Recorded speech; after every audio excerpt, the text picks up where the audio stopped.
My name is Creighton Powell, and I'm interviewing Mr. Charles Givens on November 28th, 2007. What is your full name? Charles Edward Givens, Givens. Were you named after anyone? Not that I know of, no. When were you born? 7/7/24 Where at? in Jonesboro. Did you ever have a nickname? Did I what? Did you ever have a nickname? No. I want you to tell me about your mom and dad. Where did they grow up? I can tell you about, of course, my mother. She was born in Fredericktown, Missouri, and she grew up part of the time there, and then in Stuttgart, Arkansas, and then in Jonesboro, Arkansas. And my father grew up in Stuttgart and left Stuttgart many years ago. He was in California when he passed away. How did they earn their living? What do we, How did they earn their living? my mother was a bookkeeper here, and he was in some kind of sales, and I just can't tell you what it was. He was some kind of a salesman. I mean, some kind of equipment salesman. What's something you'd like me to know about your mom? Well, she practically raised me. I mean, you know, my father was gone a long time there after I was small, so she practically raised me. She worked hard, and she was a fine woman, and she really dedicated her life to me. I was the only child that she had, and so being a single, why, if there was any attention, why, I got it. So, but anyway, why, she took very good care of me and did the very best she could under some difficult times, because I grew up during the Depression era when times were tough for everybody. I mean, money was not available like it is today. But she worked hard, worked very hard. Can you tell me a story about your mom?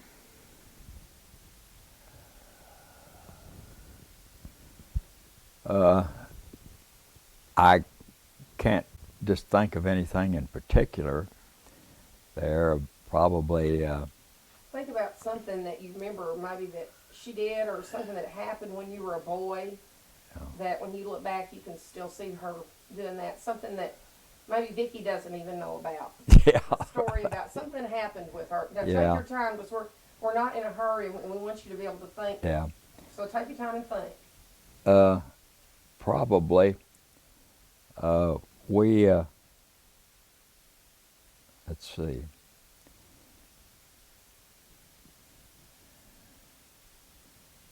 I guess probably one of the outstanding things that I remember from her, as I said, we were very limited on income, and she took a suit of clothes from a man that she was working for at that time here in Weiner, in the rice mill office, and she made me a suit of clothes. So I think that was an outstanding deal, and it was a nice looking suit. What had happened with him, that he just got too large for the suit and everything, so she took the suit and cut it all down and everything and made it into a nice dress suit for me. I'd say that would have been an outstanding feature there. What's something you'd like me to know about your dad? I don't know enough to tell you, really and truly. Were your parents strict? My mother, as I say, I was practically raised by my mother, and she was strict. I mean, but I probably had too much freedom, really. What were some of your household rules? Well, of course, as a youngster, I had to, this might be household, I had to get up in the morning. We had a wood stove, and I would build the fire. And if things start warming up, that was my first job. Did you have chores? That's probably a chore. Yes, I mean, of course, at that time we had to pump our own water and everything here. We didn't have city water or anything. And then I said chores. I had a paper route when I was real young here. And I lots of times would meet the train up there in the morning and pick up the papers and deliver them before school. What are some of the important things you learned from your parents? I expect I learned most of it from my mother, and it was the fact of to be nice to people and keep yourself clean, and just remember the people that helped you during your life growing up. How did your family celebrate Thanksgiving? It was usually by a dinner with most of us together on it. Would you have turkey or would you have something else? Well, we would have had turkey, yes, turkey and dressing and all cranberry sauce and all that and everything. What do you remember doing on Halloween?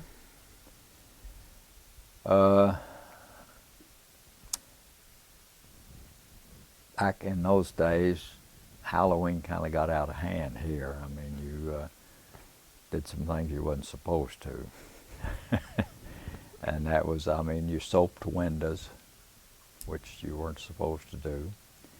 And at that time, we had outdoor toilets up in the downtown area even. And the boys would get out and turn those things over.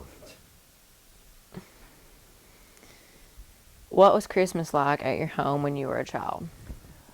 It was very religious type. I mean, it was more emphasis put on Christ than there was on gifts.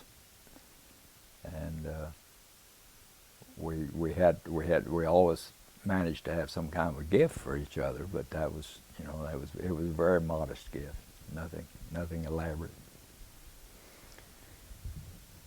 Tell me a story about a Christmas memory you have as a child.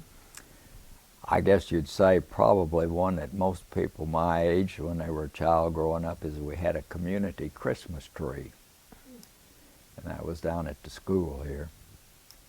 And they would usually have it in the gym. Of course, this is a new gym now to what we had back then.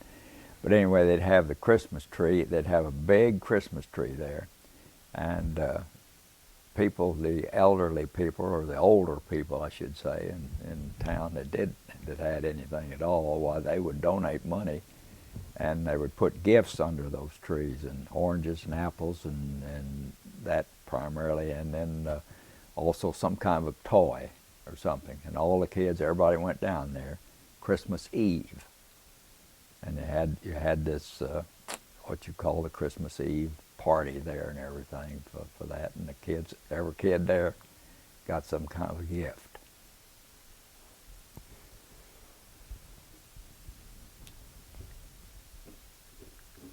What medicines or remedies do you remember as a child? I can remember I've got a cold right now, but I don't have it. I remember you had the Vicks salve was something there that was very popular in those days, and everybody, we didn't have any type of aeration or anything, or any type of any type of inhaling equipment or anything. So what you thought was the only thing you were doing with the cold, you were trying to wear the cold down. And I can remember putting a piece of flannel in this Vicks salve being rubbed on my chest and everything. And that was to keep the cold from going down into your chest, or you getting pneumonia or something like that, which there were no antibiotics at that time. I mean, we didn't know what a shot of penicillin or oramycin or anything like that. We'd never heard of it. So you just had to more or less get over that, or they would have to fix you some kind of glob some way or something of something to drink, you know what I mean, maybe hot tea or something in that line and everything. Can you remember a time when you or someone else in your family was very sick or hurt?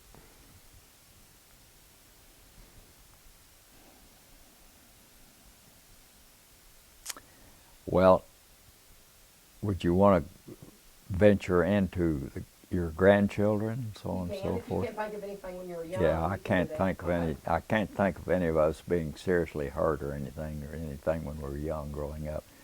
I guess the most serious thing was that one of my grandsons ran through a glass door when they were in Thailand, and fortunately, why it didn't cut his face, but it cut both of his arms, and cut a tremendous gash out of his leg. But anyway, they were fortunate enough there, even though it was in a third world country, to get him to a surgeon there that could take care of it. So he's consequently has not ended up with any defects in life. I mean, there's no crippling part to it whatsoever, which there could have been very easily. But so I'd say that's probably one of the most serious deals we had. I mean, I had a serious car wreck one time and came out of it real lucky. Of course, I wasn't a boy then. That's just been a few years ago.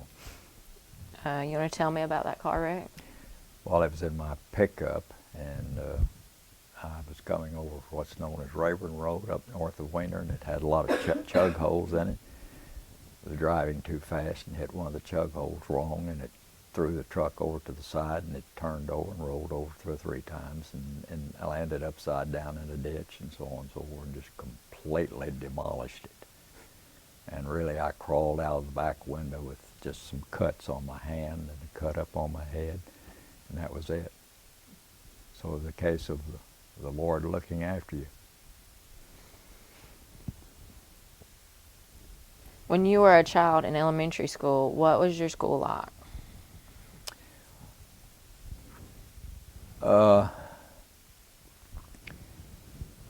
Here we had the first and second grades was in one room, and the third and fourth in another, and the fifth and sixth in another. And then you went upstairs, it was the 7th and 8th, 9th and 10th, 11th and 12th. They were all segregated to that point. I can, I guess, remember more of my teachers than anything else, anything in particular. And I had some wonderful teachers, very dedicated, very conscientious, and very helpful. Of course, there weren't all that many students either, too. It wasn't a deal, but you had a lot of personal help, I should say, to it. I mean, a lot of tutoring, if you want to use that terminology, and I can remember some of them. I remember a Mrs. Affa D. Good, who would be related to Patricia's father's family. I mean, they're on that. And she was a teacher, and another lady, Mrs. Casserman, was a teacher that I had. Maypar Wilson, several of them. I remember the teachers more than anything else. I don't remember anything really unusual or outstanding, anything in there. You know what I mean? Anything catastrophic that happened during those periods, during that time and everything. I expect I was just fortunate to be able to get through each one of the classes, whether they just passed me on or whether I made the grade or not.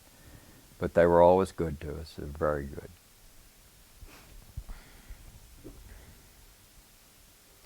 Can you tell me a story that about something that happened to you in grade school? I can remember one time that I fell down the steps in front of the school there and hit my head, which is still a knot here 70 years later. And I did that, but fortunately wasn't injured real seriously or anything on that. I can remember going to school, and after the weather got warm, going to school barefooted. Of course, in that days, we wore little type of coveralls or overalls. We didn't have any, blue jeans weren't heard of in that day and time. So that probably would be about what I remember of that.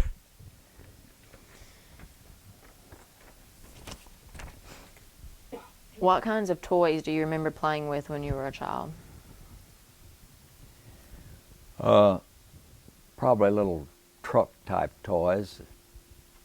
That would probably be it, or cars, some small cars or something in that line. I've got a question. Do you remember playing shop? Where you would move stuff around in a wagon? Well, I don't remember it, but I guess we did. When you bring it to my attention now, why, that's probably some things that we did. Yeah, we did some. Daddy talked about y'all doing that. I wondered if Yeah, you well, I remembered think doing I that. think that's right. We did some of that. Yeah. Did you have a special spot or hiding place as a child? No. Do you remember the Depression? Yes, very well. Did it affect your family? Well, yes, definitely, because it affected us for the fact is that we didn't have anything. I mean, even in that day, you know, when I say you don't have anything, we didn't have a car. We were living in a rented house that did not have water and had a wood stove in it and no running water. And we had at that time, I mean, of course, when I was first born here, I'm not so sure that everybody had electricity even at that time. I can remember us having some kerosene lamps in our house back when I was real small, so I doubt that probably until I got on up some age, we probably didn't have electricity. Do you remember hearing any stories about Joe Bruner? Joe Bruner? Yes, sir. No, I sure don't remember that one. Some people have mentioned that there was a clan in the Weiner area years ago that dealt with matters such as chicken thieves. Do you know anything about that? I sure don't. Okay, now I want to ask you about your social life when you were a teenager. What were some of the fun or wildest things you and your friends did? I would say probably that in my later teen years that there were probably some times that we were attending nightclubs that we shouldn't be attending. And of course, you know what goes on at nightclubs. We were probably doing some things that we shouldn't be doing, but not to any degree. I mean, we weren't wild, but still we were attending those places and probably should have been. We were not young, we were not old enough to go, let's put it that way. Did you have a curfew? Have a what now? A curfew, a time that you had to be home? No, no. I think that was more or less just, I mean, that I was on my own on that I knew that I needed to be in at night before 12 anyway, when I was a teenager. That was just, that rule existed, yes. Tell me what you remember about Grundens. Well, of course, I can just remember going up there and going swimming there. Tell him what it looked like. It was just really a big, what would be a big pond that you'd see out there. And in this pond, well, they had a slide there, and you had to walk up a ladder and carry this slide with you, something like a sled. And then you'd get on the sled and you'd go down in there. And then they had a screened house there where it was all screened. It was probably as big as this house area, or maybe larger, where it was all screened. And the part you went in, you went under the water to get in. Of course, it's screened when you're inside there. This was for night swimming. The mosquitoes wouldn't bother you. So, but I remember the screened house there very well. And the diving board. What was the movie theater like that you went to as a teenager? Really, the theater really had silent movies when I was young, when I was growing up here. And then the theater closed when the talking movies came in the 30s sometimes there. And so I never attended a theater here until after the war, because after that, I mean, after I left here, after high school, I left here, we didn't have a theater then. And they built a theater here during the war, I think sometime or right after one. And I remember going and seeing some films up here after that, but before then I did not see any. We used to have tent shows that come to town. Tell me about those tent shows. Those tent shows where they were brought in, people would bring them in, and they'd set up a tent in the summer. They would set the tent up out there, and they had all of this movie equipment. It was a very old, very obsolete type stuff today, very old. And that you would see the shows. They'd bring the film. They'd have the film on a big reel here, you know, and then they'd run off one reel, and then they'd have to stop, and then run off another reel, so on and so forth. And they were mostly cowboy and western shows. Do you remember the Majestic or Victory Theater? I remember it, yes, in later years there, not as a teenager, no. Tell me about it. Do you not know anything? Well, I really don't know what to tell you. It was just a small theater. I mean, it had a nice screen, and the seats were reasonably nice in it. And I think they got some probably films. Maybe they'd show like this. I mean, maybe a certain film was popular in Jonesboro, while you may get it down here 6 months later or something like that. See, you weren't on top of the list when it come to that. Years ago, there was a Weiner band, many of whom purchased musical instruments from Mr. Applegate. Do you know anything about that? Nothing except just hearsay. I don't really know anything. Tell me about something you have that has been passed down through your family, other than photographs, that means a lot to you.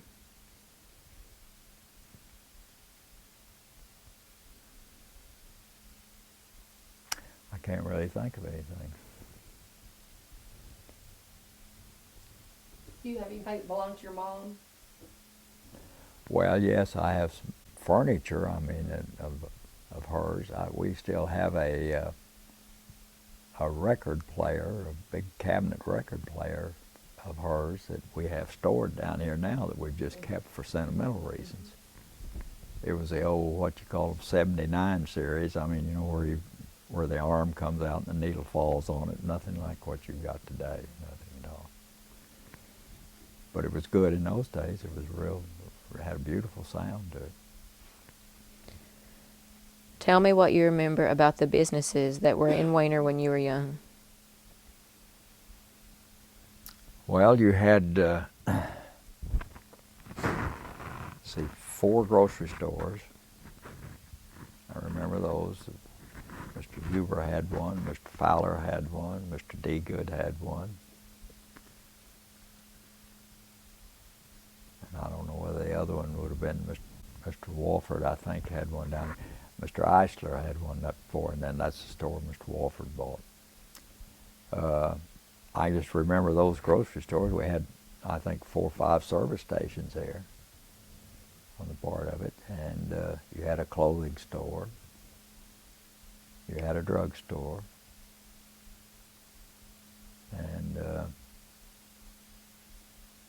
you had 1, 2, I remember as a kid growing up, you had 1, 2 pool halls. And you also had, that time this town was wet, as far as alcohol is concerned. You had the pool hall sold beer, and then there was the restaurant sold beer, and you had a packaged liquor store here in town. And let's see, I was trying to think on that. It might be interesting to you.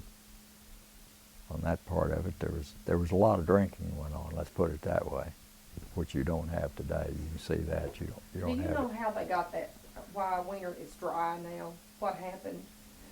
Yeah, that happened during the war.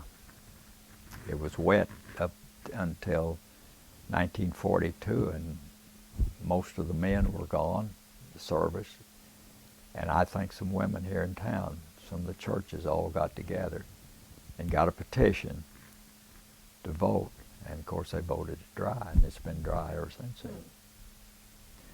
Which is just a township deal is what it is here. Now you can go to Waldenburg, of course, and it's wet, Harrisburg's wet, everything else, but this township from Waldenburg to the Craighead County line is dry. That happened, I think, in 42, 43, sometime during the war. See, I was gone all during the war. I left here in 1943. I was gone 43, 44, 45, and part of 46 before I came back to Weiner. Do you have any stories about the people who own those businesses? Or about something that stands out in your memory about any of them? About the businesses? The people who own the businesses. Yes, I'd say Mr. D. Good was one of the owners, was a very, very compassionate Christian man that probably let people have groceries that couldn't pay for them. And there's possibly no telling how much money that he ended up, when he died, when he left, I don't think how much people owed him, some more than that. But he felt sorry for people, and he gave away a lot of stuff. Of course, you couldn't get Walmart to give you anything like that anymore. I mean, that's not, or any of the places uptown probably wouldn't either.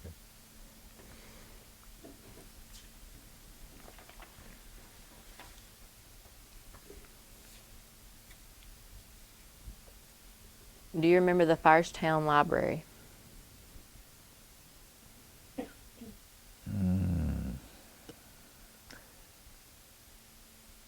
Well, the one I remember, of course it may have been one for them, I remember the school library is really the only time I was growing up. And then back in, later on, probably in the 50s, why the town library up here was opened up. But we didn't have one uptown. I mean, like a town, a public library. It was just the school library was public, but it belonged to the school really. As far as a public library, we did not have one until in the 50s sometime. Do you remember hearing about the Weiner Hotel?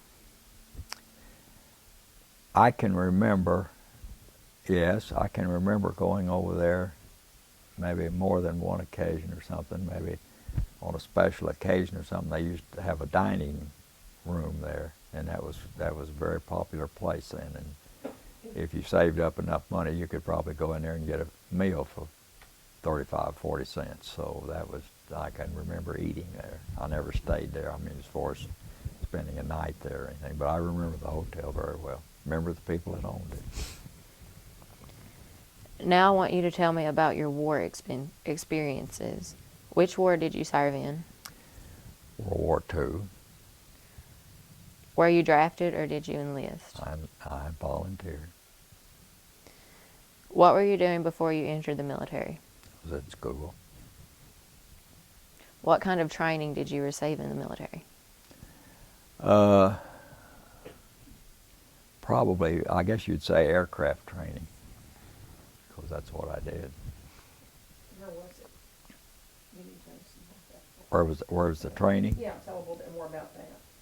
Well, that was just training that I took gunnery school and mechanic school in Dyersburg, Tennessee. That was in 43, I guess, first part of 43, maybe part of 42. How long did it take you to complete your training? It was probably a 3 or 4 month deal, something like that. After training, where did they send you? I went overseas then. I went to England.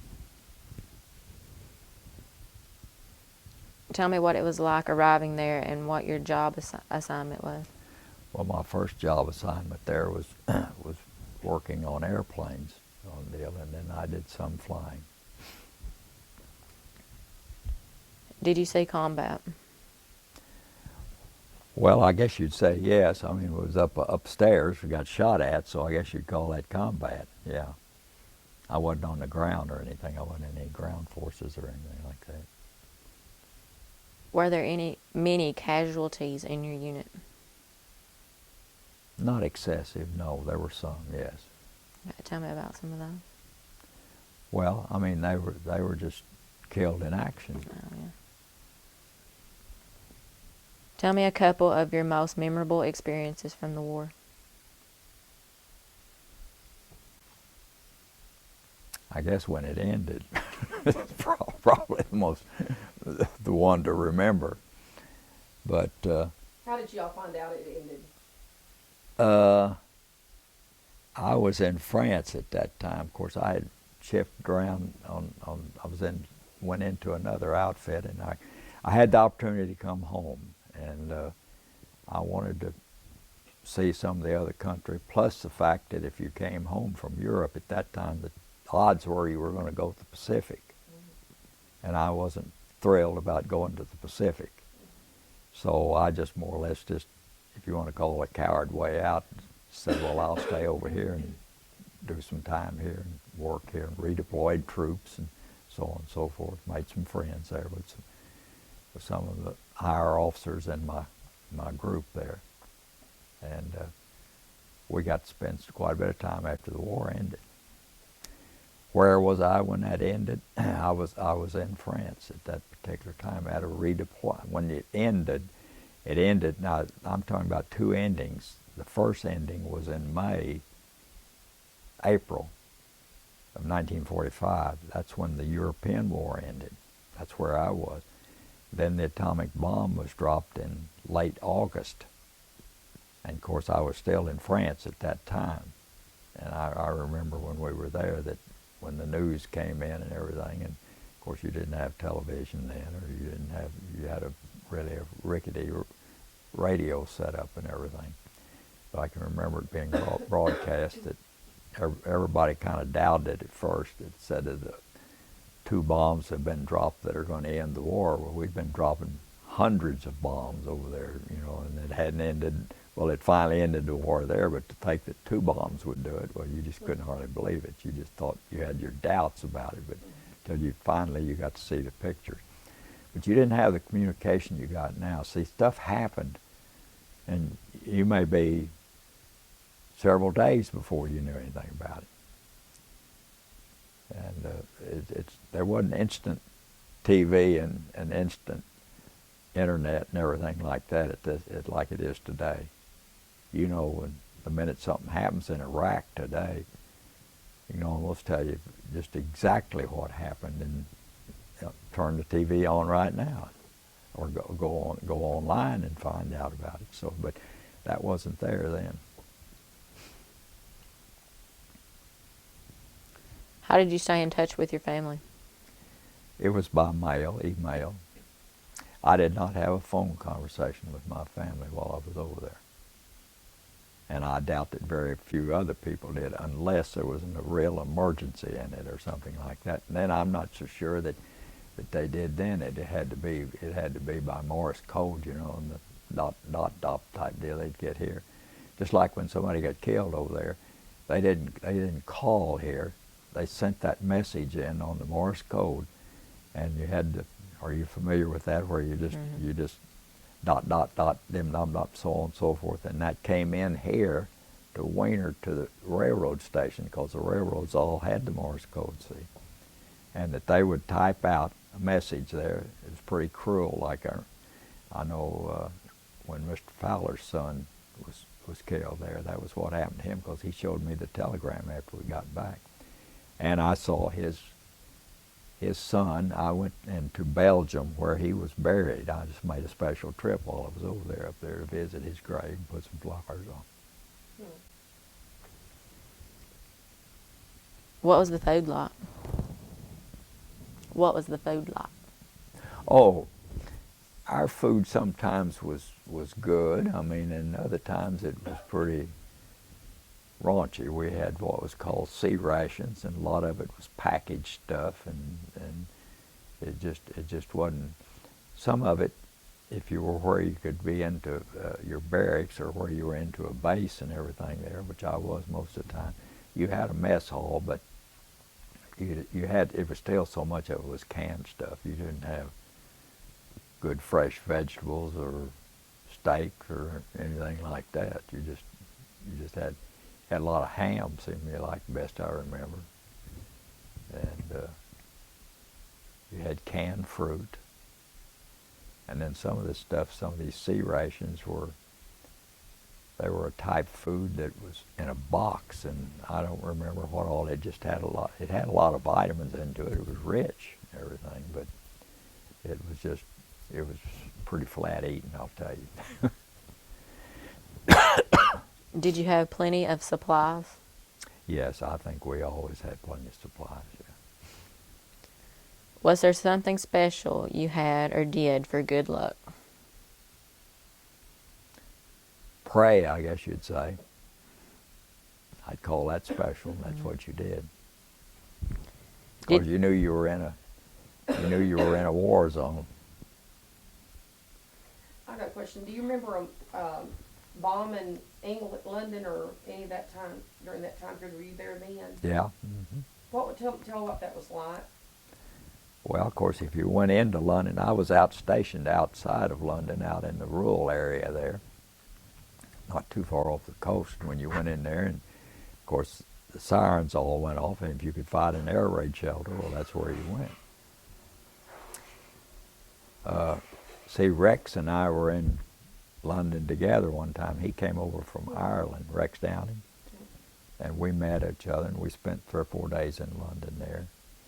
And I left and went back to my base, and then he got into one of the bombing raids there one night. They didn't get to the air shelter in time, and what he always told me, a 2x4 or something, some kind of a board or something hit him, broke an arm on that day. It was that close. He could have been killed real easy, but they didn't have any raids at that particular time. The 2 of us were there, but I was in there a few times when they did. And of course, then I remember at our base them sending what they called the buzz bomb. That was one of the first deals that is in the rocket age that you're seeing today.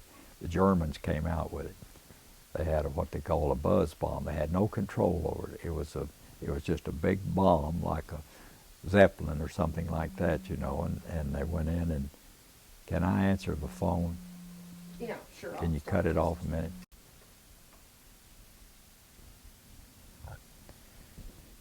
Okay. What did you do, like, when you were the air pilot or whatever? No, I wasn't a pilot. Or like no, working I was just on a plane as what they call a crew chief. What is that? Well, you're just seeing that everything's running, the guns, all that, and everything. You see, they were on there, and all the mechanical parts of it. Did you ever get to go on leave? Yeah.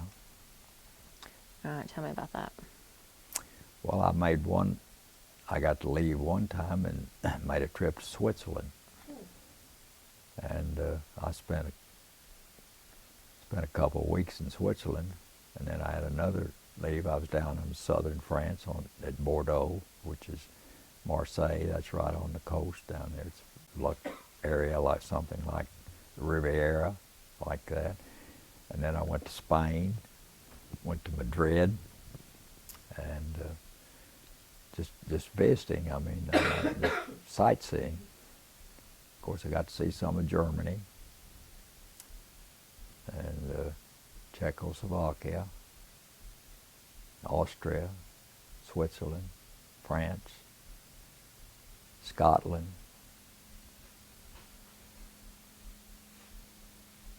I guess that just about sums it up. I didn't get into Russia, no. Do you have photographs that were taken during the war?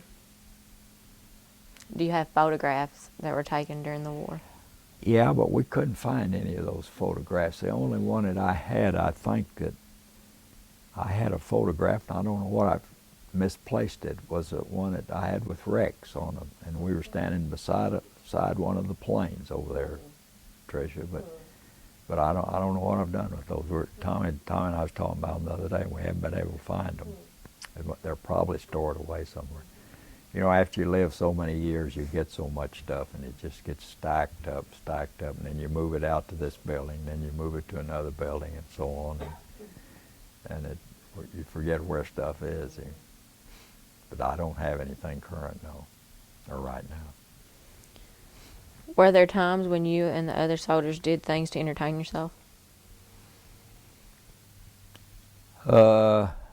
Yeah, we probably went on leaves. I mean, when we were on leave, I can remember a time or two going on leave with other boys that we were just having a good time. We were probably looking for girls and so on and so forth and everything, to go to the clubs and the dances and this, that, and the other and everything. And then your USO shows were over there. We attended a lot of shows on leaves. They'd be entertainers from the United States would come over there, and you'd get to go see them.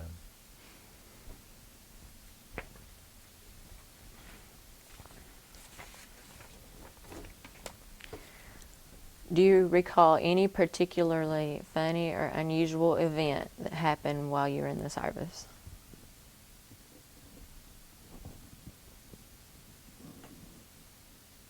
No, I really can't think of anything right offhand. Tell me about an officer you remember having. I had an officer that who was a colonel that was probably close, after the war ended, has become a close friend. I had a fellow named Captain Bethel, during my active time, and after the war ended, why, I got hooked up with this colonel, and we did quite a bit of traveling around over there. And the reason I got to go along with him, of course, I was an enlisted man, and I got to go along with him. Officers, especially high-ranking officers, were not allowed to drive a Jeep. It had to be a low-ranking officer or somebody like that. So we got to do that. I remember him very well, yeah. Did you make any close friends while in the service? I did, probably, and I've forgotten all of them now. I mean, it's been too many years. I've lost contact with them. Most of them are probably deceased. What is your least favorite memory from the war? My least favorite? Yes. I guess probably in my basic training in Shepherd Field, Texas. It was hot, dry, and rough. What were some of the things you had to do? Well, of course, you had to go on long hikes and so on and so forth. You had to go through all the calisthenics and everything, and you had to do everything under the sun. I mean, all the supposedly building your body up, but it was typical basic training for whatever you were going to do in the Army. Why, you had to go through that in most cases. Of all your experiences during the war, what was one you will never forget? Well, I guess you'd say the war ending probably would be the most experience, the best experience that I had, or the most memorable experience. Where were you on December 7th, 1941, Pearl Harbor Day? We were in Weiner, and I think that was on a Sunday. And I think several of us had gone to Wynn that evening late or something, to some kind of a party down there or something at that time with a group of people that we knew. I don't remember who all was in the crowd, but anyway, I remember that's where we heard the news it was. How did you hear about it? Somebody told me. Then the next morning, why, I know we heard it on the radio. Of course, that was when the president spoke. That was when everybody really knew we were at war. They thought we were at war, but when he come out and officially declared war the next day, why, that was December the 8th, actually. Pearl Harbor happened on the 7th. Do you remember hearing that the atomic bombs had been dropped on Japan? Yeah, I remember that. I was in France at that time when that happened. Yeah. We didn't believe it, that one or two bombs could end the war. What do you remember about President Roosevelt's death? Well, I guess I would remember more that he got supposedly got the economy going again, because we were in a deep depression at that time. In other words, from the time I was born in 24 until 28 or 29, the first 4 years of my life, which was very small or something, well, times weren't all that tough. And then the depression hit, and by the time that I was 6 years old, times were tough. So I remember him coming out with a lot of government programs, which people were against, but still it got people jobs. The CCC camps, that's the Civilian Conservation Corps camps, everything, the WPA, Works Progress Administration, all of that. And they were government programs, but nobody else was turning, if they had any money, they weren't turning loose of it. It was, all your funds were tied up. Do you recall the day your service ended? Well, what, you mean the day I got home here or something?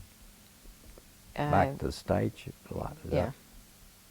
I guess you would say that's when it actually ended. Of course, I was when I was actually discharged. I came back to the States and was discharged, yes, and then I came home, yeah.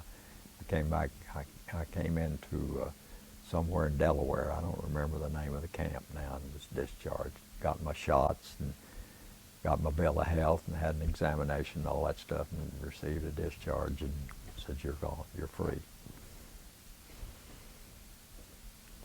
What did you do in the days and weeks after returning from war? Well, I started back to school, back to college, Where'd you go to college at? Arkansas State. I had gone to ULAR in Little Rock 1 year before I went into service. And then afterwards, I came back up there, and I don't have a diploma from either one, I can promise you. That's something you need to get to. Don't count on me saying that. Don't look at me as the point of it that I wished I had gone on and finished college, but I didn't. So I guess you call them, instead of high school dropouts, you call them college dropouts, don't you? How do you think serving in the war changed you? Well, it probably makes you mature, makes you more conscious of everything of life, makes you more conscious of your money and everything, how to get it, and made you thankful that you're alive today. Now I'd like to ask you about farming. In your life, what was the greatest change in farming? In this particular area, I would say the self-propelled combine is one of the biggest changes that we've had here. Of course, there's several more, but I'd say it's probably number one. Number two was probably chemicals. What was the greatest change in working ground? Well, the larger disc and everything like that, and the larger tractors, big disc, big cultivators, and all is what. What was the greatest change in planting a crop? The drill instead of the engaged seeder. What was the greatest change in harvesting? That would be the combine. What is the greatest change in tractors? I guess the diesel tractor, coming into the diesel age over the fuel burning tractor, and rubber tired tractors over steel wheel tractors. Because the original tractors that I remember as a kid were all steel wheeled.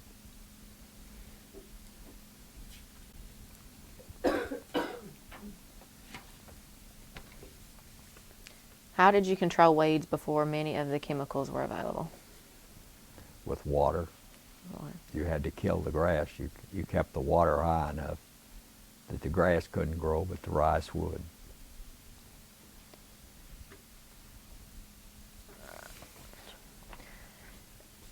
Now I want to talk about the well business. Okay. Tell me about the history of Cartwell Company. The company was started in 1915 by my grandfather, who was my mother's father. And he started the business, and I guess it went on from 1915 through, I think, through the late 20s and the 1930s, and then I think along with a lot of other people, why they practically went bankrupt in for a period in through there. I mean, they were broke, let's put it that way. And so they struggled through those years there for a while, and then back on up in the middle 30s, why business got better and times got better. And then the World War II came along, and then the business, why it struggled then. And because there was very little bit of help here, there wasn't a lot of materials. They were doing primarily repair work. There wasn't all the new steel, metal, copper, brass, everything like that was going to the war effort. So you couldn't drill a new well hardly unless you just, in other words, you couldn't expand. You couldn't cut trees out here on new ground and put in new wells like we do, like it's done today. So we come in that part. Best thing I remember, of course, when I came in it in the 50s, and what happened then, why, at first they had an obsolete way of doing things with what they call with sand bucket. They baled the wells down. And then on up in the 50s, why they got what's called the reverse circulation rig. That's a rig that pulls all the sand and gravel out and cuts an open hole, and then you put the strainer in it. And then we've come in now with what we call porter drills, which are really high-speed type deals. In other words, we can drill, for example, we can drill a 250-foot well in a day now. We're back probably in the 30s, 40s, and along in there, it would take 4 or 5 days to do it, or a week. And the country has expanded. As expanded, well, naturally there's more new ground, so it took more new wells to put it in. And the business has spread. I mean, at one time it was just rice wells. Now people raising cotton, soybeans, corn, and everything else have wells. They have irrigation, where several years ago they didn't. Okay, what are some of the greatest changes you've seen in the methods used to put in a well? Well, that would be going from what's called your sand bucket or your baling type of a well to your reverse circulation rig now, which is a hydraulically operated rig. Tell him how they put those first wells in. Well, they just dug some of them by hand down certain depth, and then they started putting water in it, and they used this bucket to just go down through casing and just bale it in. They called it baling, and that's about what it was. Talk to me about the water table in our area. It's dropped. It's over 100 feet in this area now. It's probably 105 to 110 feet. Whereas back in the 50s, we had a 45 to 50 foot water level. And before then, in the 30s, probably it was 25 feet. And then before then, it was probably 15 to 20 feet. So we've lost 85, 90 feet of water in the past 100 years, say, at least. What do you see in the future for farmers seeking ways to irrigate farmland? Well, that probably in this area, there will probably be a lot of them will be reverse circulation. I mean, will be reservoirs. They'll be picking the water up, storing it out of ditches and so on and so forth, and rainwater, and catching it. And then eventually through here, possibly, if the water's there, nobody knows, we may be going to 1,000, 1,200, 1,500 foot wells, where now the deepest well we've got here is 400 feet.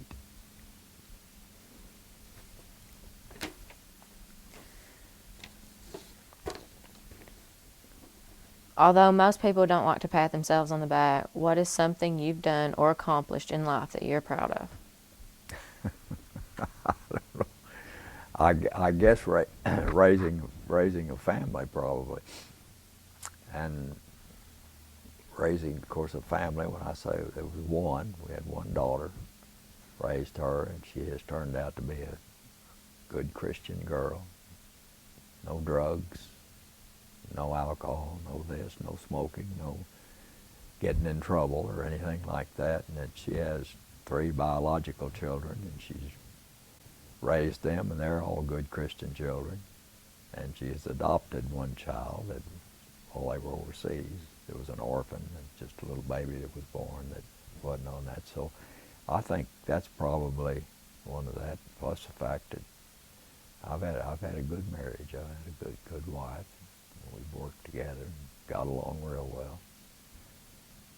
And, or I'm real pleased. I don't know whether, now she may not be, see, but we won't ask her, but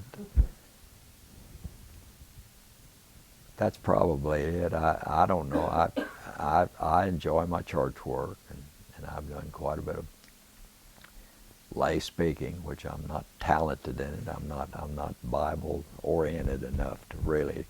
I'm not a minister. Don't get me wrong. When I say lay speaking, why, in our church, why, we have a certain amount of lay speakers in it that go to school, and you learn how to at least deliver a message the best you can, and not be an educated minister.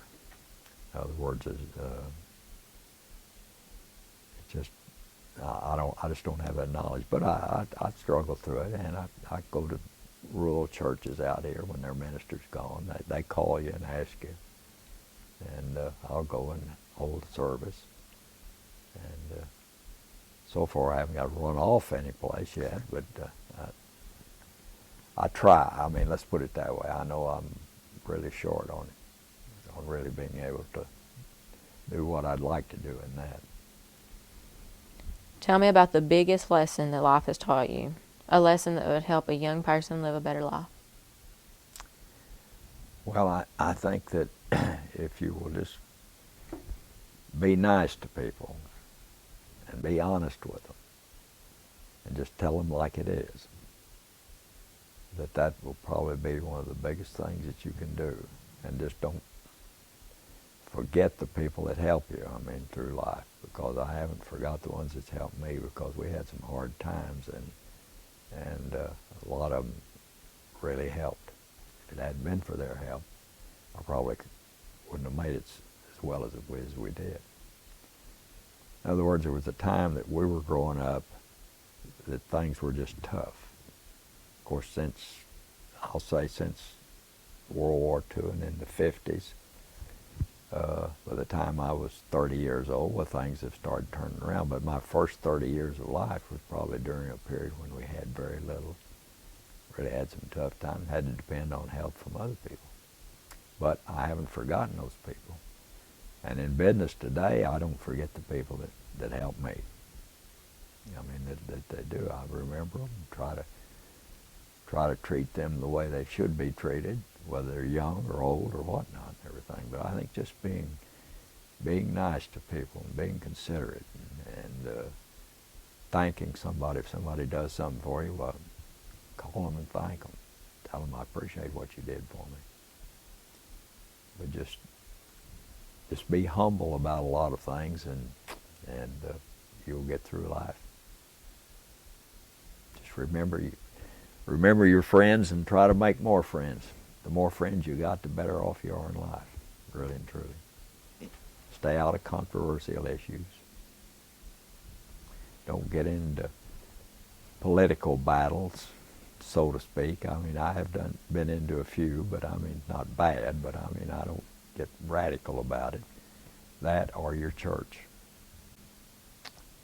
Because just whatever you do, wherever you go to church, I don't know what you attend or whether you're attending or whatnot, but whatever it is, why, Just go for the reason that you're supposed to be there, and don't get into the legal controversies of some of the times that they have. I mean, churches are wonderful. Our church is wonderful, but if you're not careful, you can get issues that are away from religion. They're personal reasons and so on and so forth, and we've had it here. I mean, we've had churches to split and everything. And those are real serious things, and they're really something that you need to watch. I mean, just not get into the battle.